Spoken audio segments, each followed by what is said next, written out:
Hello. On this update, I'll go over our ongoing work and what we're accomplishing in the airport market. I'll start with the Airport Pavement Technology Program, or what we call the APTP. As we've reported in previous 3 Minutes on Monday updates, ACPA worked with our industry partners and FAA in Washington, D.C. to direct $3 million of applied research funding for the program in the 2020 appropriations bill.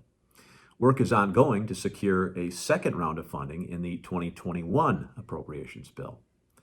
In the meantime, Gary Mitchell and I have worked with FAA to develop a scope of work and contract language for a cooperative agreement between the National Concrete Pavement Technology Center and FAA. I'm pleased to report that the language and scope of work has been approved by the FAA. We made some special efforts and worked with the FAA to have the CP Tech Center serve as the APTP program manager. Last week, with our help, the center submitted a proposal and budget for the program management role. This is a final step in contract negotiations, and we anticipate the proposal being accepted soon. Once underway, a program coordination group of industry representatives, ACPA contractors, manufacturers, suppliers, and consultants will be formed to provide insights on priorities and to oversee the program. ACPA will have a central role and will help oversee that research. Also in the airport market, I'm pleased to report a draft update to the airport pavement design guidance has been released for public comment.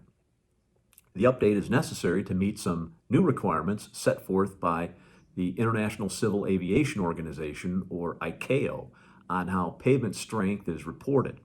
ICAO is the aviation technical body of the United Nations that sets aviation standards applied in 193 countries. ACPA is one of the industry stakeholders asked to review the design guide update. We responded with a thorough review and a task force that was formed under our new design functional committee. We provided just over 100 comments and some recommendations, and we understand that the FAA has already accepted and will incorporate many of these comments.